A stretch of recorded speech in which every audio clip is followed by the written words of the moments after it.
மானம் குறையும் இன்னு மாசு படியும் இன்னு வீணா கதை முடிஞ்சு போச்சு.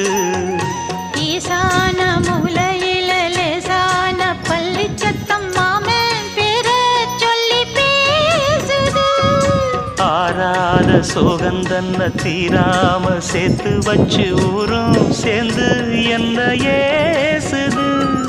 மாமா மாமா உன்னத்தானே எண்ணி நானும் நாளும் தவித்தேனே.